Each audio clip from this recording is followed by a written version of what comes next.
다음 주 그 수요일 상담을 좀 해야 되는데 많이 해야 될 것 같거든요. 빨리빨리 해야지 또 학생들 상황 상태도 진단을 하고 솔루션을 제시해 줄 수 있는 학생들 솔루션을 제시해야 되기 때문에 지금 한 5명, 6명 정도 했고 다음 주 수요일에 시간 되는 사람 다음 주 수요일에 시간이 좀 편한 사람이 있어요. 민수 그리고 또 승환이 그리고 또 다음 주 수요일날 시간은 뭐 내가 수요일날 수업은 여기서 이제 8시, 10시밖에 없기 때문에 그 앞에는 다 가능해요. 승원이랑 민수 일단 수요일날 또 더 해야 되는데 금요일은 특강 때문에 시간이 잘 안 나. 금요일은 특강 때문에 아니 아예 수요일날? 오케이 그러면 또 현이도? 그래 4명 정도는 해야 될 것 같은데 혹시 또 수요일날 되는 사람? 그러니까 그 시간에 여러분들 편한 시간을 좀 받아서 대략 몇 시 정도 편해요? 편한 시간 있으면 나한테 알려주세요. 보내주세요. 그러니까 8시 전에 그러니까 7시 반이 거의 마지막 상담 타임이라고 보고 8시에 수업을 해야 돼요. 아무튼 그렇게 지금 4명 이점을 나머지 친구들 금요일에 난다는 거죠. 다 하긴 해야 되거든요. 금요일날 하려면은 그 3시 반 전에 시작해야 돼요. 3시 반 4시부터 특강을 하니까 3시 30분까지가 거의 마지막 상담 타임인 것 같아요. 수요일날 안 하는 사람들이 금요일에 해야 된다. 그죠? 그리고 그 석차 성적표 있잖아. 안 하고는 중간 석차, 기말고사 석차, 통합 석차가 다 나온 걸로 알고 있거든요. 그걸 다 나한테 보내줘야 되고 반월고 석차 나왔어요. 반월고 학생들도 석차 다 보내주시고 안 하고 그렇잖아요. 석차 다 보내줘야 돼. 그래서 석차 그래야지 기록하니까. 안 하고는 지금 1등급이 지금 내가 확인한 것만 3명 정도 나왔고 그렇습니다. 반월고도 일단은 1명, 1등급 1명 안 하고는 아직 뭐 정확하게 파악이 다 됐습니다. 자 봅시다. 지금 나가야 되니까요. 우리가 지난 시간에 교술문학까지 했고, 교술문학까지 했죠? 문학의 감상 방법부터 시작해요. 문학의 감상 방법부터. 8페이지 문학의 감상 방법인데 승원이는 교술문학 아마 못 들었을 거예요. 이거 영상 찍은 거를 보낼 테니까 그 교술문학 부분만 좀 들어주면 될 것 같습니다. 약간의 진도차가 있어. 그러니까 수요일반이랑 금요일반이 약간의 진도차가 있는데 제가 최대한 맞추려고 하지만 아주 미세하게 좀 차이가 날 수 있습니다. 자, 문학의 감상 방법을 볼게요. 자, 역시 이제 시험에서 많이 나오는 그런 부분 중에 이제 하나입니다. 많이까지는 아닌데 종종 나오는 그런 어떤 내용인데 우리가 이 문학의 감상 방법에서 도움이 있죠.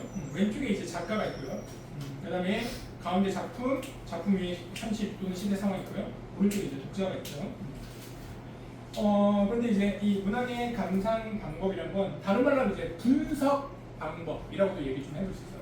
문학의 분석의 어떤 관점으로도 얘기를 해볼 수 있습니다.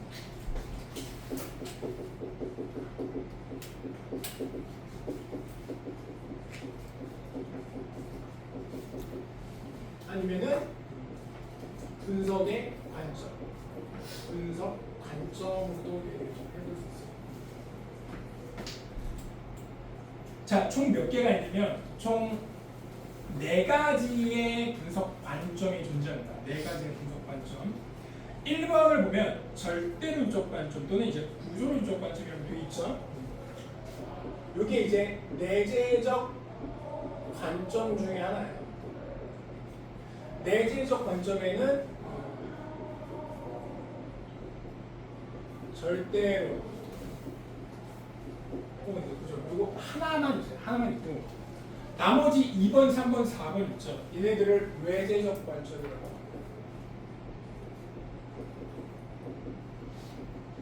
네, 외재적 관점은 3가지가 있는 거야. 표현론적 관점, 그 다음에 표용론, 그 다음 반영론이 있습니다.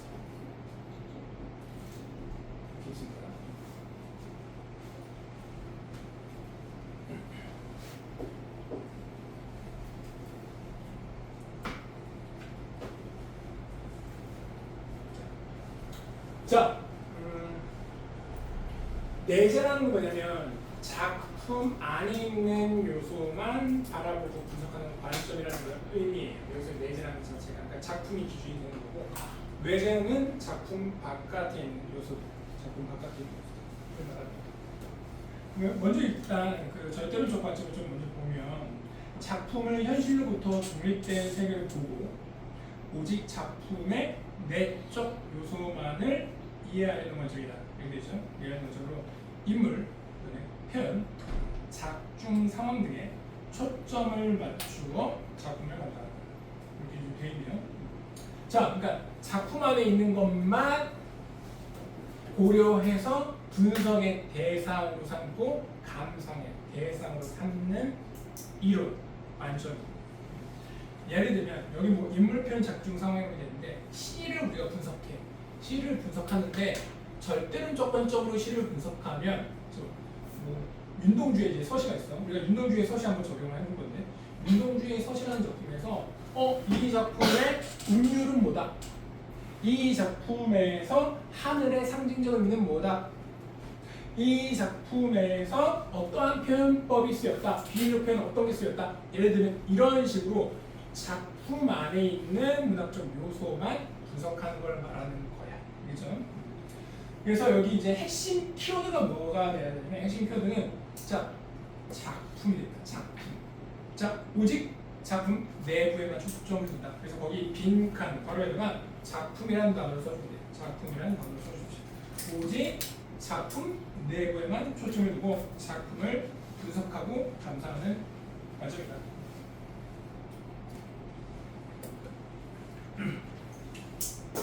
자, 그렇게 이제 볼 수 있습니다. 자, 그럼 얘는 뭐? 얘는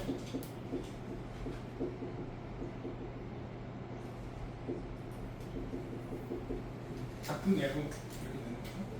그럼 이제 2번으로 넘어가면 표현론적 관점이라는 게 있어요. 표현론적 관점. 표현론적 관점이 있는데, 자, 작품을 작가의 체험이나 사상, 감정 등을 표현하는 것을 보는 관점이고, 작가의 성장 과정이나 인간관계나 종교, 취미, 가치관, 사상 같은 것 등을 보면서 작품을 감상하는 방식을 말하는 겁니다. 말 그대로 어떤 걸 표현했다? 작가의 생각, 사고관, 가치관, 사상 이런 걸 표현한 것에 초점을 둬서 분석하는 거야. 핵심 키워드가 작가가 있죠. 작가의 초점을 둬서 작가가 이 작품을 통해서 표현하려고 한 것이 무엇이냐? 이게 이제 그 다음에 표현문이 있는데, 표현문은 작품이 독자에게 미치는 영향을 중시하는 과정입니다. 독자가 얻는 교훈, 깨달음, 감동, 거기에 이제 초점을 둬서 분석하는 겁니다. 그러니까 작품부터 독자가 받은 효과, 효용, 핵심 키워드는 이제 독자의 초점을 둬서 분석하는 거고. 네 번째, 반영론적 관점. 문학의 어떠한 현실 또는 시대 상황이 반영되는지를 중시하는 관점이고, 작품의 내용과 현실과의 관계에 초점을 두고 분석한다. 그러니까 무엇이 반영됐다? 작품에 어떠한 시대의 상황이나 현실이 반영되는지에 초점을 두고 분석하고 감상하는 것을 말합니다. 핵심 키워드는 현실 또는 시대의 상황이 되겠네요. 현실 또는 시대 상황, 이렇게 얘기를 해볼 수가 있습니다. 우리 이제 문학사 했죠. 그러니까 문학사를 한 것도 요 반영적 관점이 많이 조금 거기에 이제 반영이 되고 고려가 되어 있는 거라고 생각해 주시면 돼요. 시대 상황을 중점적으로 해서 어떠한 작품이 나오는지 봤습니까? 이렇게 나오는데, 이게 내신에 나올 때, 여기 이제 내신에 나올 때 이 용어들은 나오진 않아요. 이 용어들이 나오는 건 거의 없어요. 그래서 이거 낼 때 이게 문학의 감상법, 분석의 관점에 문학인지 아닌지 여러분들이 이제 조심해서 잘 판단하고 파악해서 풀어야 되는데, 이 용어들이 나오지 않더라도 기본적으로 이게 지금 뭐야? 어떠한 것을 초점을 둬서 작품을 감상하고 분석했느냐잖아. 그러니까 문항을 읽어보고 작품에 대한 감상이나 분석의 관점이 드러나 있는 문항이라면 요걸 활용해서 문제 만든 거라고 보시면 되는데 보통 실제로 가장 많이 요게 내신 기출로 나왔을 때 그 유형 중에 하나가 뭐냐면 학생들 보기를 제시해주고 보기와 본문의 작품 지문을 연계시켜가지고 보기에서 일정 부분의 내용 설명해주고 선지에서 그 보기에 있는 관점을 통해서 작품을 해석하고 감상을 했을 때 정훈이는 뭐뭐뭐뭐 희원이는 뭐뭐뭐뭐 영애는 뭐뭐 이런 식으로 해서 학생들의 견해인 것처럼 선지를 구성해요. 근데 그게 작품에 대한 감상인 거잖아. 즉 이걸 활용해서 문제를 만들었다. 그게 이제 가장 많이 나왔던 유형을 보시면 돼요. 그리고 좀 이따 한번 연습 한번 해볼 텐데 여기서 여러분 실제 시험에 나왔을 때 크게 관점이 두 가지로 이렇게 처음에 나뉘었잖아. 그러니까 내재적 관점이냐 외재적 관점이냐를 구분하는 형태로 나왔던 것이 가장 많다. 자, 오지선다점. 그럼 얘네로 4개를 만들어. 이걸로 하나를 만들어. 그러니까 근본적으로 얘와 얘는 다르잖아. 내재와 외재 관점의 차이가 있으니까. 그런 식으로 접근해 보면 되고 5번은 뭐냐면 5번은 우리가 문학작품을 감상할 때 이런 관점으로 아니면 뭐 표현문의 관점으로 이런 식으로만 작품을 감상하고 분석하냐? 그게 아니죠. 그러니까 이거는 어떤 하나에 치우친 그 부분에 초점을 둬서 분석하고 감상하는 거잖아. 그래서 실제 작품을 감상할 때 이걸 다 활용하죠. 전부 다 활용. 그래서 뭐야? 세제로는 종합론적 관점으로 작품을 총체적이고 다각적으로 접근하고 분석하기 위해서 여러 가지 이런 어떤 관점들을 통합해서 해석한다. 실제로는 그래서 종합론적 관점으로 작품을 본다는 거죠. 근데 이거는 그냥 이런 게 있다 하지 않고 실제 시험을 문제를 선지를 구성할 때 이런 식으로 이제 구성을 한다는 거. 선지로 구성되어 있다. 그렇죠? 그걸 좀 알아두셔야 되고 밑에 보면 윤동주의 이제 소시라는 작품을 우리가 실제 한번 적용해보는 훈련 작품으로 실어 나갔거든요.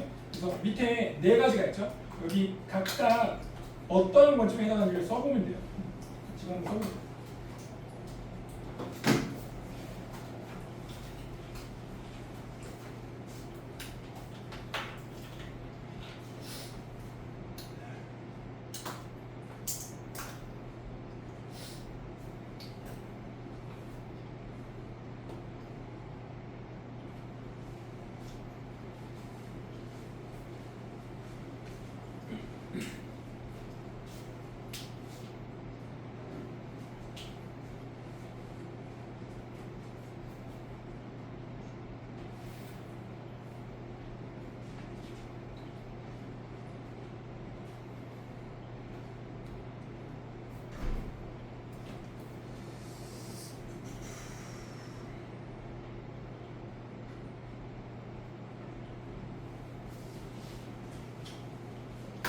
이 문제가 나왔을 때 내가 알려준 핵심 키워드들 있잖아요.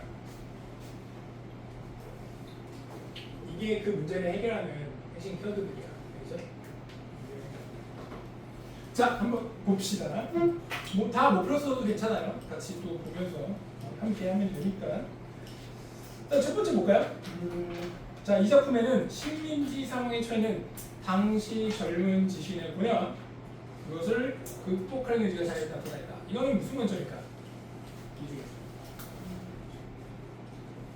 반영론적 관점이겠죠. 왜냐면 식민지 상황에 처해는 당시의 젊은 지식인이라는 표현이죠.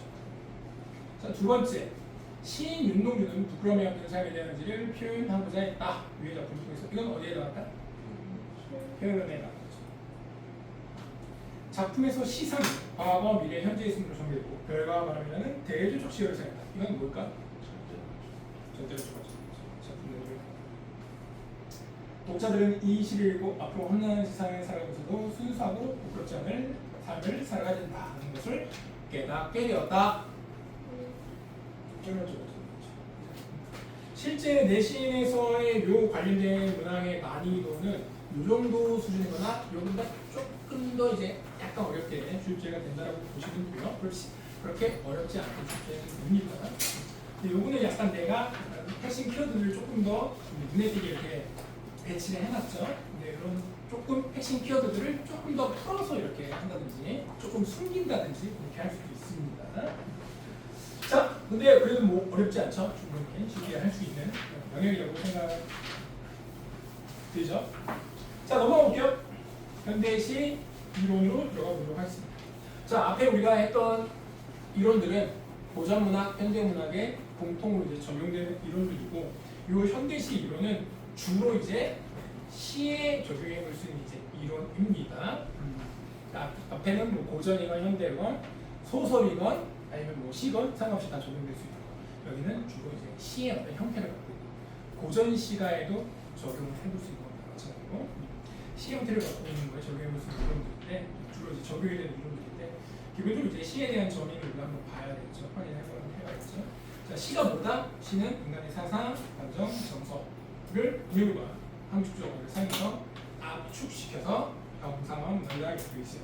자, 그러니까 우리가 이 문학은 시인데, 이 문학은 시가 아닌데 이렇게 판별을 할 때 시라고 판단하는 경우에 이렇게 몇 가지 요소들이 있어야 되는데, 첫 번째 밑줄 치고 붙여보자. 사상이나 감정이나 정서가 있어요. 이게 첫 번째야. 시로 볼 수 있는 첫 번째 요소고, 두 번째는 뭐가 있어야 되죠? 운율이 있어요. 운율이. 세 번째는 뭐? 함축적 언어를 사용해야 돼요. 네 번째는 압축을 해놔야 돼요. 자, 우리 소설은 기본적으로 뭐 짧은 단편도 10몇 페이지 이상 되잖아, 분량있어요. 근데 시는 보통 한 페이지. 그거 안 되죠? 뭐야? 길을 압축시켜줘. 그래서 이렇게 네 가지 정도를 갖고 있으면 뭐다? 시구나, 이렇게 이제 생각해 볼 수 있다는 거죠. 이렇게 판단할 수 있는 거고, 여기 이제 형상화한다, 형상화한 문학이다. 그래서 형상화라는 이제 용어가 나왔는데, 이거 밑에 시의 언어의 특징에서 한번 이거 이어서 좀 보도록 할게요. 자, 일단 시의 언어의 특징 있어. 이렇게 요거 한번 김민정 읽어보세요. 시의 언어의 특징. 네. 시어는 시에서 쓰는 언어를 의미한다. 시에서 쓰는 언어는 일상어와는 다르게 시인이 상황에 따라 새로운 의미를 부여하여 사용하기 때문에 이를 일상어와 구별하여 시어라고 부른다. 시어는 어휘의 사전적 지식적 의미만이 아니라 함축적 의미 역시 갖고 있다. 시를 정확하게 분석하기 위해서는 시어의 사전적 지식적 의미와 함축적 의미를 제대로 파악할 수 있어야 한다. 자, 우리가 일반 이제 어휘가 있고 시에 쓰인 언어 같은 게 시어라고 하잖아. 구별해서 좀 보잖아. 이제 우리가 시를 분석해 나가기 위한 그러면 이제 첫 발을 디디는 건데, 자, 기본이 되는 게 있어. 우리가 일단 시를 분석하기 위해서 시어의 의미를 파악해내야 되는 거죠. 그죠? 시어의 의미를 파악해내야 되는데, 그 시어가 갖고 있는 특정한 의미는 어디로부터 나오냐면 기본적으로 사전적 의미로부터 나온다. 그러니까 시어 의미 따로 있고 사전 의미 따로 있는 거 아니에요? 반은 맞고 반은 틀려. 특정한 작품에서 갖고 있는 사용된 특정한 시어는 그 시에서의 고유한 의미로 사용되는 해석되는 경우도 있지만, 일반적인 사전적 의미와 함께 쓰이는 경우가 있어요. 그런 경우도 되게 많고, 또 이런 경우도 있어.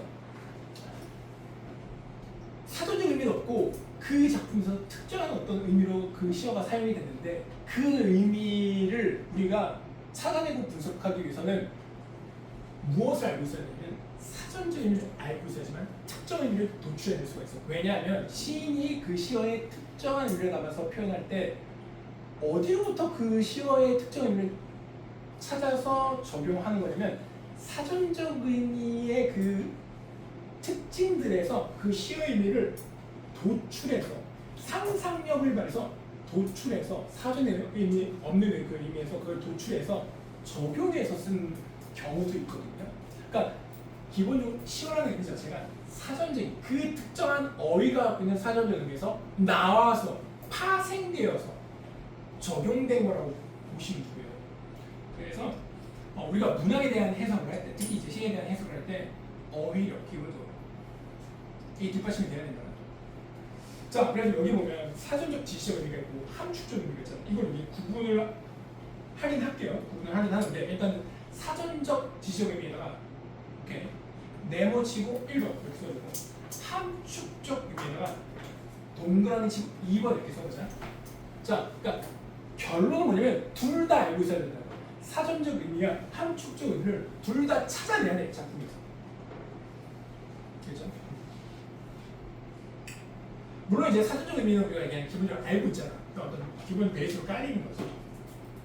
근데 만약에 사전적 의미를 아예 몰라. 내가 모르는 단어가 나왔어 예를 들면 그럼 이제 되게 힘들어지는 거야. 시에 대한 해석이 힘들어질 수밖에 없다는 거야. 자, 아무튼 이렇게 있고 우리가 이제 시어의 특징을 어휘 세 가지를 사용해서 세 가지로 딱 나타낼 수가 있는데 첫 번째 음악성. 시어의 첫 번째 특징 음악성을 갖고 있어. 시어는. 이걸 이제 다른 말로 하면 조금 더 구체적인 언어로 표현해 보면 자 시에서 드러나는 말의 운율 또는 리듬을 말하는 겁니다. 운율 또는 리듬은 뭐다? 음악적 요소로서 음악성을 드러낸다. 자 2번으로 넘어볼까? 함축성 전달하고자 하는 의미를 짧은 언어로 압축해 그 안에 다양한 의미를 어떻게 내포하게 만들어서 표현하는 거죠. 함축시킨다. 함축성이라는 건 그 특정 어휘의 의미가 내포되어 있다라는 거야. 자, 세 번째 형상성. 위에 나왔던 형상화란 말과 같은 말이라고 보시면 되는데 자, 작가가 표현하려는 사상, 정서 같은 추상적 대상을 어떤 방법이나 대상을 통해 어떻게 뭐뭐이고 명확한 모습으로 나타내는 것을 말한다. 자, 일단 요걸 설명하기 전에 요 셋 중에서 이게 조금 중요하다고 생각하는데 간혹 이제 추상적이다라는 말에 의해 정확히 또 모르는 친구들도 있더라고요. 간혹 보면. 그러니까 이게 추상적이라는 말 자체도 되게 추상적이죠 사실은. 근데 추상성이라는 거는 정확히 뭘 말하는 겁니까? 쉽게 말하면 추상성이라는 게 뭘 의미하는 거야? 대상이 어떤 걸 말하는 겁니까? 추상성. 명확하지 않을 말이야. 명확하지 않아. 추상성이라는 거, 추상적이라는 거 명확하지 않아. 오케이, 조금 더 쉽게 말해볼게요. 눈에 보이지 않아. 손을 만질 수 없어. 이런 것들을 추상적이야.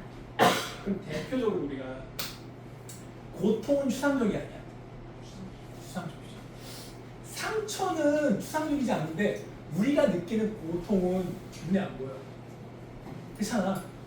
아픈데 증상은 겉으로 드러나지만 그 아픔은 눈에 안 보여. 아파 죽겠어 이렇게 하시면 알 수 있어. 아픔, 고통 이런 거 다 추상적이죠. 그럼 여러분 사랑은 어떨까? 당연히 추상적. 사랑이랑 감정이 눈에 보여? 안 보여. 물론 선물도 하고 이렇게 행동을 표현할 수 있죠. 사랑이 말을 할 수 있는데 사랑이랑 그 감정 자체는 눈에 보이는 게 아니라 손을 만질 수가 없죠. 사람 만질 수 있어. 그런 것들이 추상적인 거야. 그러면 이 추상성과 반대되는 개념이 뭐예요? 구체성이죠. 구체성은 눈에 보이거나 손을 만질 수 있는 거죠. 책상 이거 구체성 되고 있죠. 그죠? 배 구체성 되고 있죠. 물 구체성 되고 있죠. 무슨 이해가시죠? 자, 그럼 여기서 여러분 형상성이라는 건 뭐예요? 형상화라는 건 뭡니까? 추상적인 건 어떻게 표현하는 거예요? 구체화시켜 표현하는 거예요. 구체적이고 명확한 모습으로 나타내는 걸 뭐라고 하냐? 형상화시킨다라고.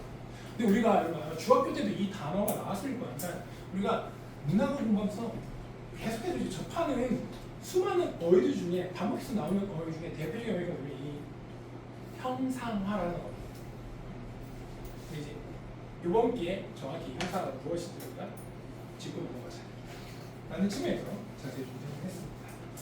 형상화는 보다 사랑, 고통, 슬픔이라는 인간의 추상적인 관념, 감정들을 어떻게 표현해? 어떤 구체적인 대상을 갖고 와서 그 대상을 통해서 그 감정을 나타내고 사상을 나타내고 생각을 나타내는 거죠. 그게 뭐야? 그게 시야. 오케이.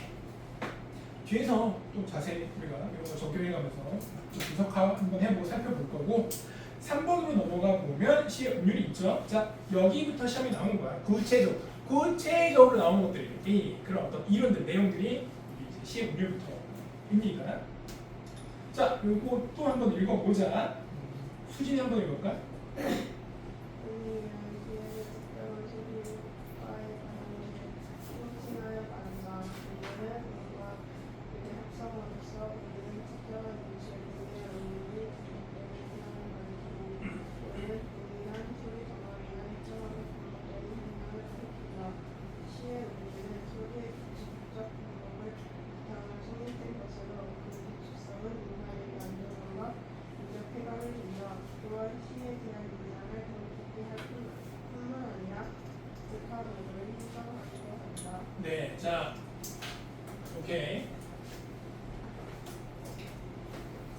여러분들이 뭐 운율이란 개념을 모르지는 않을 거고 다 배웠죠 사실은. 여러분들이 지금까지 배운 그런 운율에 대한 내용과 지금 내가 설명한 거는 좀 차원이 다릅니다. 자, 일단 운율이라는 용어를 조금 더 세부적으로 쪼개보면 운이 있고 율이 있는데 이 운율이라는 용어는 운과 율을 합친 거라고 보시면 되고 운과 율은 좀 더 세부적으로 정확하게 말하면 다른 개념이에요. 유사하지만 다른 개념. 완전 동일한 개념은 아니에요. 자, 운은 뭐라고 되어 있죠? 특정 위치에 동일한 음을 반복해서 리듬을 만드는 걸 운이라고. 예를 들면 니은 니은 니은 반복이 미음 미음 미음이 반복. 시행의 첫 부분에서 니은 한번 사용했어. 받침에. 그 다음에 첫 부분에 또 받침이 니은이야. 이런 식으로 니은이야. 이런 식으로 예를 들면 그런 것들 이제 운이라고 합니다. 그리고 이제 율은 뭐냐? 동일한 소리 덩어리가 반복되는 거죠. 동일한 소리 덩어리. 한 덩어리, 두 덩어리, 세 덩어리가 있어. 이렇게 세 덩어리가 있으면 뭐라고 하면 삼음보율이라고 해요. 삼음보율, 삼음보운율이라고 해요. 이 세 덩어리로 계속 반복해. 그래서 리듬을 만들어. 그런 걸 이제 율이라고 합니다. 오케이. 그럼 오른쪽으로 넘어가서 13조. 운율의 종류가 있죠.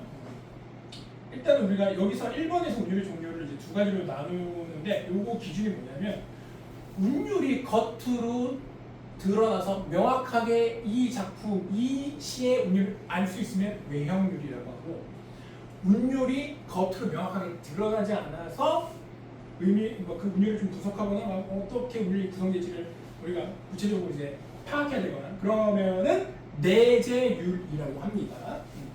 그래서 운율의 종류, 운율의 중에서 외형률을 주고요. 내재율이 있어요. 내재율이 있습니다. 네, 같은 율이야. 근데 이거 얘는 리을이고 얘는 이음이죠. 이거 이제 2학기 때 나온 거 맞춤법에서 이렇게 나왔는데 아무튼 자, 그건 지금 넘어가고 자 여기 보면 외형률은 뭐라고 되어 있냐면 운율이 겉으로 드러나서 규칙성의 무등으로 확인됩니다. 그래서 모든 정형시는 외형률을 지니고 있다. 그렇게 되어 있죠. 거기다 밑줄 쳐보자. 자 일단 모든 정형시는 외형률을 갖고 있어. 그럼 이제 정형시가 뭐냐? 말 그대로 정형화된 형태와 형식을 갖고 있는 시를 정형시라고 하는데 고전시라는 다 정형시야. 우리 지금 국어원리 그 과제에서 고전시를 하고 있잖아. 그런데 지금 풀고 있는 거죠. 전부 다 정형시라고 거기에 나와 있는 거지. 그러니까 그 고전시가들은 다 뭐야? 외형률로. 자 그리고 자유시 중에도 외형률을 지닌 경우가 있어. 자유시라는 건 자유로운 형식을 갖고 있는 시들. 쉽게 말하면 현대시들. 자 정형시 중에서 시조 있죠. 여러분들 지금 시조 다 풀었나? 이미? 끝났나? 시조에서 넘어갔나? 아무튼 시조 같은 경우는 4사조 또는 3사조 4음보의 율격으로 정해져 있는 거야. 시조는 뭐? 4음보. 이 정해져 딱 정해져 있어. 시조하면 4음보야. 자 여기서 4사조라는 표현은 뭐냐 그럼 4사조는 한국의 글자 수가 4글자 4글자로 반복되는 거야. 4글자 4글자 4사조 4글자 3글자 4삼조 3글자 4글자 3사조 이런 식으로. 그리고 여기서 또 4음보는 뭐냐면 하나의 시행이 4마디로 4번씩 끊어서 읽히는 게 끊어서 읽어야 되는 거예요. 그때는 4음보. 만약에 3마디로 끊어 읽어야 돼? 그러면 3음보 이렇게 읽혀요. 물론 이거 이제 작품에 따라서 한 행이 아니고 뭐 2갱, 3갱을 4음보, 3음보 이렇게 보는 경우도 있는데 그거 이제 좀 능숙해지면 그것도 이제 적용할 수 있게 되는 거고요. 자 밑에를 보면 이건 내재율 시행률이 겉으로 드러나 있지 않죠. 그래서 내면에 형성되어 있는 운율입니다. 자 내재란 안에 존재한다. 시 안에 존재한다. 뭐 그런 얘기죠. 대부분의 자유시 여기서 자유시라고 해요. 현대시들은 내재율을 갖고 있어요. 오케이. 그래서 운율이 겉으로 드러나냐? 겉으로 겉으로 드러나지 않냐. 그렇게 이제 외형균과 내재균을 나눠볼 수 있는 거고요. 고전시가는 외형균, 현대시는 외형균 일부 있고 대부분 내재 이렇게 보시면 되는 거죠. 2번으로 넘어가겠습니다. 분열 형성 방법 매우 좀 중요한 부분인데 그 중에서 2번이 중요한 거예요. 2번이. 자, 분열 형성법을 볼 건데 여기서 총 5가지의 내용이 있고요. 분열 형성 방식이 총 5가지가 있고 그 중에서 1번부터 4번까지는 가장 작은 언어적 단위에서의 운율 형성법부터 해서 가장 큰 단위의 운율 형성법 순서대로 실어 놓은 건데 1번이 가장 작은 거죠. 그래서 1번을 보면 특정 음을 반복해서 운율을 만드는 방식을 첫 번째로 우리가 좀 볼 겁니다. 여기 이제 보면 청산별곡이라는 고전 시가가 있고 아마 여러분 그 국어 원리 책에도 이 작품이 있나? 이제 있죠. 있을 겁니다. 그러니까 여러분 내가 다시 한번 말하지만 쌤 수업의 특징이 뭐냐면 다른 학원의 다른 선생님들과 내 수업의 특징 그런 다른 선생님들 어떻게 하는지 내가 대충 알고 있어. 자세히 모르더라고. 쌤 수업의 특징이 뭐냐면 내가 너희한테 내주는 과제물과 이 교재 나의 커리큘럼 안에 있는 그런 다양한 것들 있잖아. 그런 것들 다 이제 연결이 돼 있어 사실은. 근데 내가 전에도 말했을 것 같아요. 다 연계가 돼야 되고 연결이 되는데 요거 따로 저거 따로 이거 따로 하고 있잖아 지금. 그러면 이게 잘못된 방식으로 공부하고. 근데 내가 전에도 여러 번 말했어. 그러니까 그걸 좀 나눠서 말했죠. 예를 들면 여러분 단어장 같은 거 어떻게 교재 공부하다 모르는 게 나오면 그거 쓰면 연결되죠. 고전시가 있죠. 국어 원리 고전시가. 근데 이거 배우는 거 있죠. 해야 돼? 그 작품 찾아서 저기 한번 해보는 거지. 그런 식으로 가야 된다는 거야. 자원업체에서 나오는 것들 배운 거 거기 문제 풀다 보면 나오거든요. 그런 거 여기서 배웠는데 또 찾아보. 교재 찾아. 이런 식으로 가야 된다는 거예요. 그렇죠?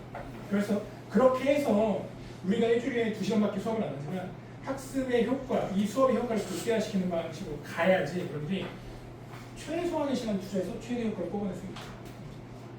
그렇죠? 자, 아무튼 운율 형성 방법 여기 보면 얄리얄리 하는 시 얄라얄라에서 어떠한 특정 음이 반복되고 있죠? 리을이라는 특정 음이 반복되고 있어요. 그죠? 자, 여러분 시에서요 특정한 음이건 음절이건 어휘, 자 동일한 특정한 음은 음절 어휘가 반복이 되면 어떠한 효과가 생기냐? 운율이 만들어지는 효과가 기본으로 생겨요. 반복이 되면 리을 반복되니까 운율이 만들어집니다. 자, 두 번째, 세 번째 보자. 김영랑 시, 현대의 시입니다. 현대시. 돌담에 속삭이는 햇발 일부를 발췌했는데 내 마음 고요히 고운 몸길에 오늘 하루 하늘을 불러보고 싶다. 여기서 보면 이건 마음의 미음, 고운의 니은, 봄의 미음, 길의 닐, 오늘의 닐, 하늘의 닐, 을의 닐. 그러니까 그 받침의 종성 위치에 이런 것들이 반복되고 있죠. 유성음, 니은, 미음, 리 이런 것들이 반복하고 있죠. 그래서 또 음을 만들고 있어요. 그래서 한 가지 좀 알고 있으면 좋을 것 같은데 뭐 내신에서도 나왔던 적이 있는 그런 내용이기도 하고 우리가 여러분 자음 중에 무성자음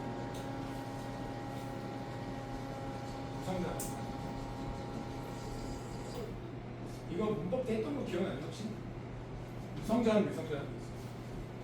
그런데 무성자음은 뭡니까? 성대 안 울리면서 소리되는 자음이고 유성자음은 성대 울리면서 소리 나는 자음인데 둘 중에 음악성이 더 큰 자음이 있어요. 어떤 게 음악성이 클 거 같니? 그러니까 리듬 음악성이 더 큰 자음이 있어요. 뭐야? 둘 중에 어떤 걸 것 같아? 얘가 음악성이 더 커.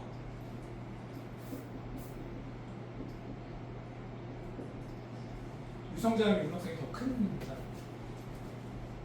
과학적으로 당연히 증명이 되는 겁니다. 근데 이제 모음은 왜 따로 얘기를 안 하냐면 모음은 전부 다 유성이에요. 다 울리면서 다. 자음만 보면 되는데. 근데 유성자음에 해당하는 거 자음 혹시 기억나요? 네 개 있죠. 그래서 이 자음을 활용할 때 이 유성자음들의 음악성이 더 크기 때문에 유성자음을 어떤 식으로 반복시켜서 대치시켜 놓느냐에 따라서 시의 음악성이 달라집니다. 근데 이거를 문학에서만 사용하는 게 아니고 랩 같은 음악, 힙합 같은 음악에서도 활용합니다. 음악이잖아요, 음악. 그러니까 공통적으로 적용되는 거라고 보시면 돼요. 근데 이것도 이제 의도된 거야? 의도된 거죠. 미음, 니은, 미음, 리을, 리을. 그 다음에 이제 밑에 보면 돌담에 속삭이나 빨갛지 뜨라리 웃음 등 스물같이. 자, 이거 지금 두 개 행이고요. 시에서 빗금 표시는 뭐냐면 행가리를 하는 건데 지면이 부족할 때 빗금을 쳐서 그 지면 안에 이제 다 담기 위해서 행가리 대신에 빗금 그 행가리 표시를 하는 거야. 이 두 개 행인데 첫 번째 행, 두 번째입니다. 첫 번째 행이 도레 리을, 두 번째 행이 뜨레 리을, 첫 번째 행의 는, 두 번째 행의 는, 첫 번째 행의 이, 두 번째 행의 이. 이렇게 반복되고 있죠? 특정 음문이. 그래서 어떻게 돼? 당연히 음률 만들어져 있죠? 반복되는 거니까. 근데 여기서 우리가 이런 이제 형식을 한시에서도 많이 사용하는데 그 돌과 뜰에 있는 리을, 그러니까 시행의 앞부분의 특정 음을 반복해서 음률 만드는 방식을 두문이라고 합니다. 두문. 되겠죠? 두는 머리 두자, 신체 맨 윗부분. 이렇게 하면 시행의 맨 앞부분이죠. 시작하는 느낌? 두 갈씩 미가시가 되고 두 쓰잖아. 요는 뭔지 아세요? 허리. 요통이 있어야 되는 허리 통증 요통이라고 하죠. 가운데를 말하는 거야. 시행의 가운데. 세 번째 뭐가? 그러니까 각문이라고 합니다. 각문. 각은 다리 각자예요. 신체 끝부분 맨 밑에. 그죠? 시행의 처음, 시행의 중간, 시행의 끝부분.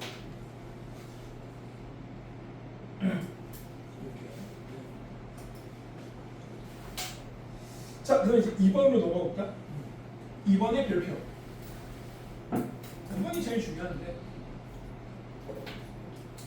음절수를 반복하거나 음보를 반복하는 겁니다. 음절수의 반복은 음술, 음보의 반복은 음보율이라고 합니다.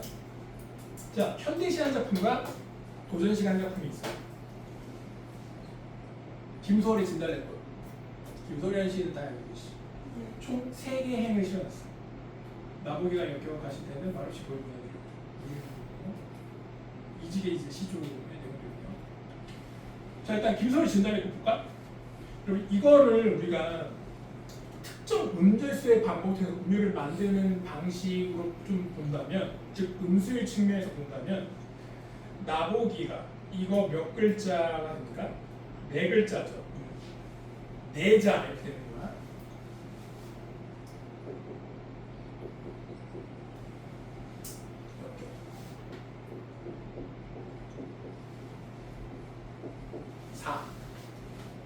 역겹.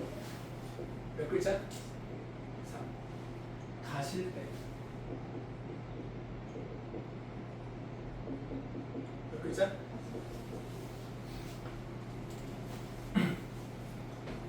근데 얘와 얘를 합치면 뭐죠? 7이죠, 7.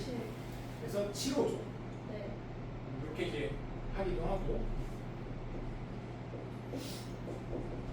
7호죠. 이렇게 하기도 하고 이 7글자를 4, 3으로 앞뒤로 나누면 4, 3, 5 4, 3, 5조 이렇게 이제 하기도 합니다. 7호조 7호조 또는 4, 3, 5조 이렇게 말을 하기도 해요.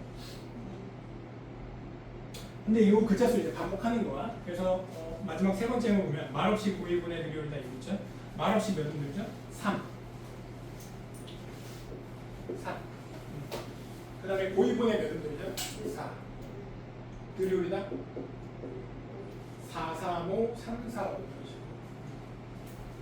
동일 음절을 반복했죠. 물론 앞뒤 살짝 변화를 줬어. 변주를 살짝 했어. 4, 3, 5, 3, 4, 5 4, 3, 5, 3, 4, 5 이런 식으로 시상이 정해되면서 리듬이 생기다가 살짝 변주를 가고 싶으면 3, 4, 5, 3, 4 4, 3, 5, 3, 4 이런 식으로 가는 거야. 그러면서 이 음률이 만들어지는 겁니다. 이걸 이제 음수율이라고 해. 근데 얘는 시험에 나온다. 그러니까 아니 해설서나 뭐 자습서나 이런 데 있어. 근데 이제 이거를 뭐 우리가 이제 시험 문제를 내거나 거의 그러지는 않고.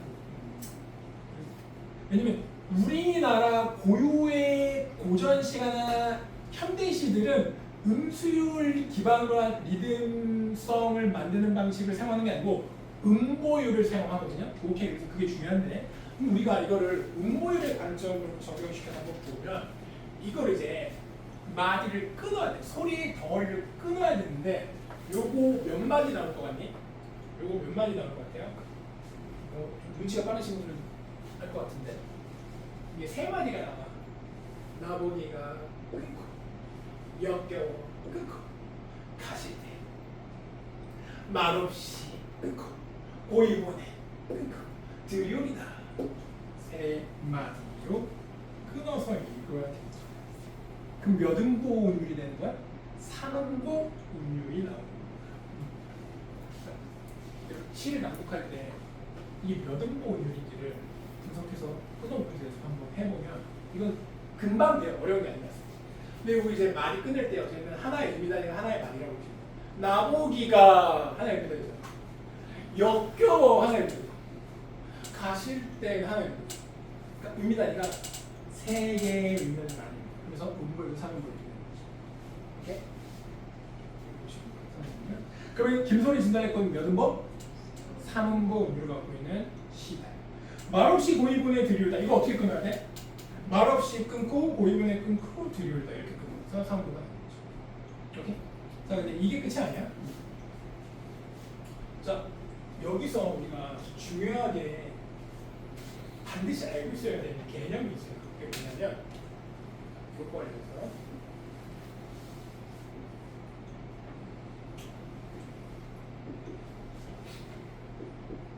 시간적 등장성이라는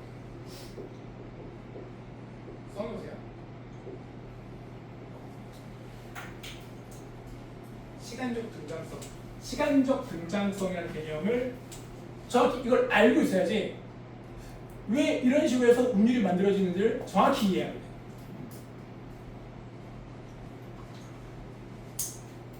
그러니까 지금 이거는 음보율에 적용이 되는 거야. 음보율. 그러니까 음절수의 반복은 말 그대로 동일한 음절수가 반복되니까 운율을 만드는 건 뭐 당연한 건데 음보율 같은 경우는 뭐 어떻게 리듬을 만들어 나가냐. 자, 이 시간적 등장성의 개념 제시는 되게 간단해요. 무슨 말이냐면 이게 각각의 음보 있죠. 각각의 하나하나의 음보를 낭독하는 시간은 동일해야 된다는 규칙이에요. 자, 첫 번째 음보, 두 번째 음보, 세 번째 음보는 동일한 시간으로 낭독해야 돼요. 1음보와 2음보와 3음보는 동일한 시간. 그러면 예를 들면 1초에 낭독해야 돼요. 그럼 다 1초예요. 1초, 1초, 1초. 1음보 1초, 2음보도 1초, 3음보도 1초에 낭독해요. 자, 그런데 잘 보면 하나의 음보 안에 글자 수가 어떻게 됩니까? 글자 수가 얘는 4글자죠. 얘는 3글자죠. 얘는 5글자예요. 맞죠? 자, 그럼 여기서 질문. 네, 질문. 저기서 435에서 3과 5를 비교 한번 해볼게요. 3음절짜리 음보율과 5음절짜리 음보율을 한번 비교 한번 해볼게요. 그럼 여러분 3음절짜리 음보율을 낭독할 때랑 5음절짜리 음보를 낭독할 때 낭독의 속도의 차이가 생기는데 3음절과 5음절 낭독할 때 어떤 음보를 더 빠르게 낭독해야 될까? 질문. 민수는 말하지 마.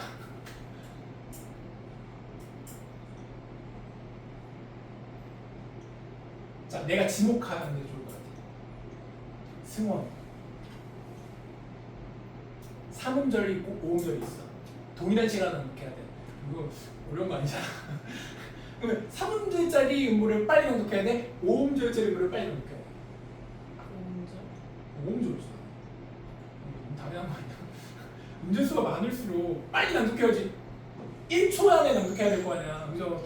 근데 음절수가 적으면 천천히 낭독해도 1초가 딱 맞춰질 거 아니야. 그죠? 어려운 질문 아니야. 넓이. 자, 그러니까 여기서 뭐가 발생하냐? 여기서 리듬이 생기는 거야. 여기서. 자, 그러면 얘 낭독하다가 여기 왔어. 그럼 어떻게? 천천히 낭독해야지. 여기 난독할 때 어떻게 돼? 빨리 난독해. 천천히 빨리. 이걸 내가 한번 난독하고 이렇게 내가 한번 해보면 자 김설씨 나보기가 역겨워 가실 때 말없이 고인을 드리옵니다. 미세하게 디테일하게 차이가 있었어. 다 음보다 녹할 때 속도의 차이가 있어. 근데 그러면서 뭐가 만들어지는 거야? 흥이 만들어지는 거야. 생기는 거야. 오케이. 그래서 여러분들 학교에서 선생님이 시낭독하라고 시켜보잖아. 야, 오늘 또 읽어봐. 나보기가 역겨워 가실 때는 말없이 고인을 드리옵니다. 그럼 이제 이 뭐먹는 거야? 소설책 있냐? 이렇게 시작하는 게 그래서 그래. 여러분들 그래서 그냥 소설책 읽듯이 이 개념을 모르고 그냥 읽으니까 그러는 거야. 근데 이제 여러분들 배웠으니까 혹시라도 수업 시간 때 시 낭독하라고 하면 어떻게 해야 돼? 그렇게 적용해서 낭독한 거다. 그러면 선생님께서 야, 너 낭독 좀 할 줄 아는구나. 이런 소리 하시지 않을까? 아무튼 자, 그렇습니다. 자 그러면 이거를 이제 이직의 시조가 있잖아. 고전시 가자. 고전시 가고 오케이. 까마귀 감따야 백로야 주마라. 얘는 몇 음보율이 될까? 얘는 시조 몇 음보율이 될 것 같아? 하윤아 이거 몇 음보율이야? 해봐. 6개야? 어떻게? 6개 어떻게 되는 거죠?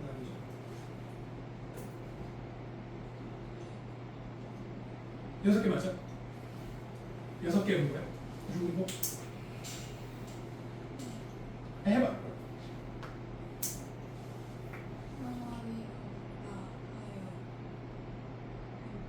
네. 아 그럼 어제마다 다 끊어서 있는 겁니다. 어제마다. 자 그렇게 그러니까 이렇게 실수할 수 있죠. 잘못할 수 있어. 그래서 우리가 고전 시간은 외역률이잖아. 그러니까 음보율 정해져 있어. 그래서 미리 조금 그런 거를 암기를 해두거나 알아두고 나서 공부하는 것도 조금 더 학습 효율을 올릴 수 있는 거죠. 시조는 무조건 4음보야. 이거 4음보에 맞춰서 끊어 읽어야 되는데 까마귀가 1음보고 검따여가 2음보고 백모야가 3음보고 웃지 마라가 4음보가 돼. 표시 좀 해놔. 뒷글을 치고 뭔가. 그러니까 검따랑 하여를 이렇게 나누지는 않아. 이게 하나의 의미가 아니라 검따여가 하나의 의미가 아니잖아. 웃지 마라는 하나의 의미 서술한 거죠. 다시 그런 식으로 읽거나. 그럼 4음보가 나오지. 근데 앞에 1음보, 4음보 같은 경우는 3음절이죠. 2음보, 4음보는 4음절이죠. 그럼 여기서도 이제 낭독 속도의 차이가 생기는 거죠. 까마귀, 검따여, 백모야, 웃지 마라. 이런 식으로 이제 낭독하게 됩니다. 리듬이 생긴다. 아무튼 4음보 해봅니다. 거기 써주자. 요걸 한번 적용 한번 해보는 거야. 고전 시간으로 연습하는 게 편해. 고전 시간. 왜냐면 고전 시간 딱딱딱 정해주기 때문에. 그래서 고전 시간은 음보를 딱 정해졌으니까 기준점을 딱 세워놓고 요 끊어서 한번 해보는 거죠. 그러면서 아 이건 왜 1에서 4음보가 되고 요건 1에서 3음보가 되고 3음보짜리도 있고 4음보짜리도 있고 이렇게. 자 3번 특정 식구나 통사구조를 반복합니다. 해야소사라 해야소사라 말갛게 씻은 얼굴 고내야소사라 산 넘어서 어둠을 산을 먹고 산 넘어서 밤새도록 어둠을 산을 먹고 이글 앳된 얼굴 고내야소사라 해야소사라라는 특정 식구 산 넘어서 무엇을 살려먹고 이런 어떤 통사 구조 등을 반복해서 글도 만들고 있다. 그렇죠? 이렇게 볼 수가 있어요. 참고로 여기 통사 구조에서 통사라는 건 뭐냐면 문장과 통사라는 말은 이제 비슷한 말이야. 특정 문장 구조를 반복한다는 거. 무엇을 살려먹고 이게 이제 통사 구조, 문장 구조가 되는 거예요. 특정한. 그래서 그렇게 볼 수 있고 4번은 가장 큰 단위의 반복. 행 전체를 반복해. 아니 연 전체를 반복하는 경우도 있어. 동일한 연이 반복되는 경우도 있어. 가장 큰 단위의 반복이죠. 껍데기는 가라 서울도 애매는 하고 껍데기는 가라는 시행이 전체가 반복되죠. 이렇게 반복하게 해서 우리 만들 수 있다. 그래서 5번으로 넘어가보면 자 5번은 약간 다른 거야. 1, 2, 3, 4번은 약간 가장 작은 언어적 단위부터 해서 큰 단위로 갔는데 5번이 그럼 4번보다 더 크냐? 그건 아니고 5번 좀 약간 별개로 빼서 우리가 봐야 됩니다. 쉬었다 할게요.